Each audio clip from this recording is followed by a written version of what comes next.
these two circles are not equal. I repeat, these two circles are not equal. One is in fact larger than the other. What I need you to do is determine which one that is. So, please raise your hand if you believe the blue circle is larger than the red. All right.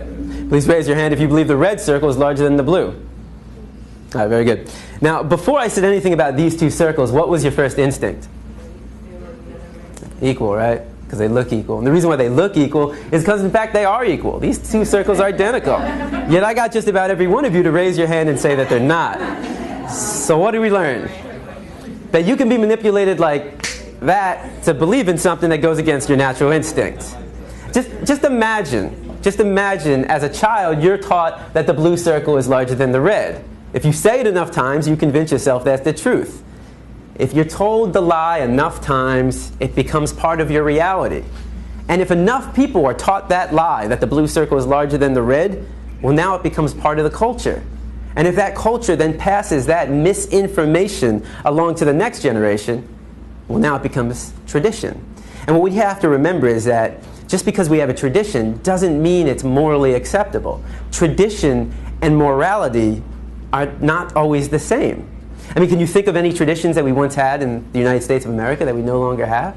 That today we think back and that was immoral? Slavery, right? Less than 200 years ago. And that was a tradition. So the traditions we have today doesn't necessarily mean they're morally acceptable. And as we evolve as a culture, so do our traditions. Now, The Matrix is a story. It's a story. When told enough times to enough people, it becomes part of that culture. It becomes the tradition. And this story is being told over and over every day. In fact, if you believe the image on the carton is where you're getting your milk from, you're deceiving yourself. This is a fantasy. It only exists in your head. It's a blue pill fed to you by the industry to get you to buy their product. This is the Matrix, the lie we tell ourselves about where our food is coming from. The reality is far more disturbing. 90 to 95% of the milk, the meat, and the eggs that we consume in the United States are coming from these conditions. In fact, every year in the United States, 10 billion, right? 10 billion are being slaughtered for food. So what that works out to be is that every second in the United States, 300 animals are killed, just like that. So 300, 600, 900, 1,200. By the time I'm done talking today, there'll be over 1 million animals that have been slaughtered.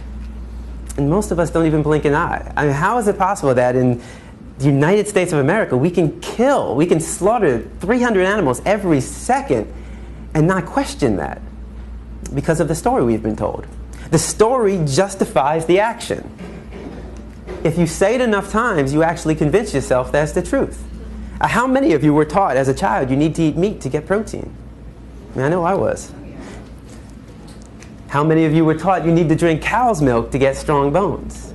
Not dog milk, not chimpanzee milk, not elephant milk, not rhino milk, not hippo milk, not tiger milk, not lion milk, not giraffe milk, not elephant milk. Did I say that already? I think you get the point. Not even our own mother's milk, but we need to drink cow's milk to get strong bones.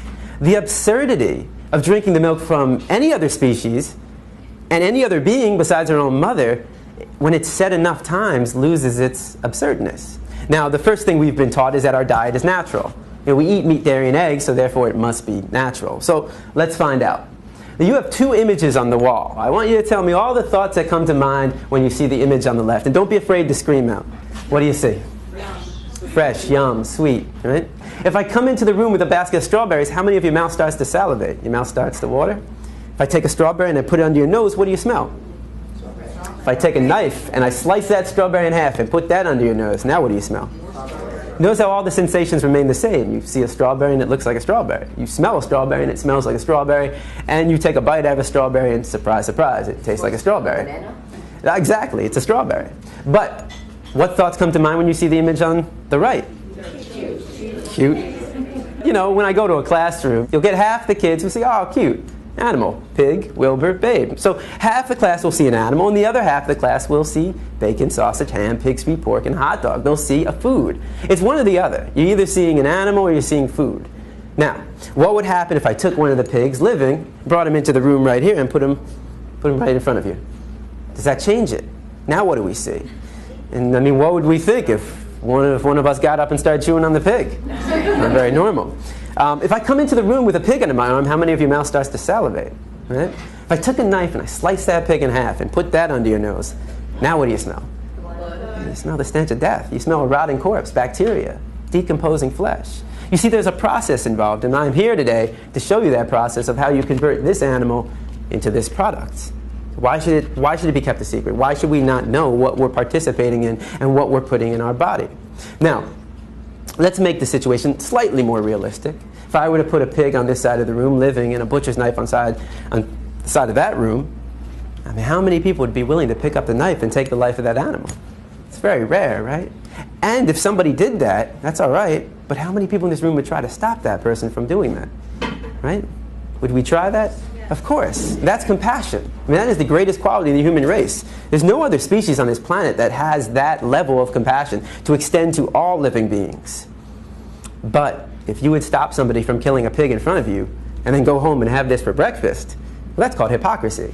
You know, just because it comes in a nice, neat package all dressed up in your supermarket, just because you didn't take the knife and shove it through their jugular, just because you didn't get blood on your clothes, and just because you didn't hear their screams doesn't mean you didn't participate in the killing.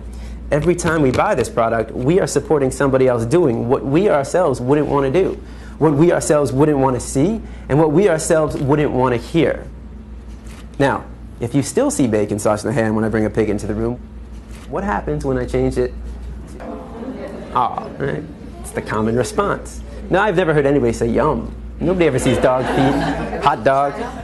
So, why not? Why don't we see a food? We've been accustomed to view this animal as our pet. The cultural story for us is, this is your pet. In another culture, certain parts of the world, they eat cats and dogs. That's their culture. That's their story they've been told. And how do we feel about that? A lot of people think it's disgusting. Right? I imagine every one of you probably thinks it's disgusting to eat a dog. Why would it be disgusting to eat this animal and not disgusting to eat this animal? Why would it be wrong to eat this animal and right to eat this animal? And most importantly, why would it be wrong to kill this animal and right to kill this animal? Culture. It's culture. It's the story. It's the matrix that we've been told. But culture is just a story. That's all it is. It's just make-believe. What I'm concerned with is what is natural to the human species. Because every culture has a different story. So let's take a 3-year-old from any country in the world, and you put that 3-year-old in a room, and you line up 5 animals in front of that 3-year-old. A pig, a dog, a cow, a cat, and a chicken. Do you think the 3-year-old is going to know which one to eat and which one to pet? What's the 3-year-old most likely going to do, or try to do? Play with them all. He's going to try to play with them all. The 3-year-old has to be taught, no. Don't play with him. Eat him. Play with him. Pet him. That's what we were taught. We didn't choose our diet. Our diet is a learned behavior.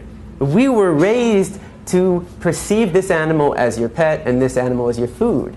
If you don't walk outside right now and you saw somebody taking a baseball bat to a dog's head, what would you do? You take action. At the very least, you'd call the police because you recognize that as a violation of this animal's right to be free from harm. Now, if you were to walk outside right now and you saw somebody taking a baseball bat to a pig's head, would your emotional response not be the exact same thing?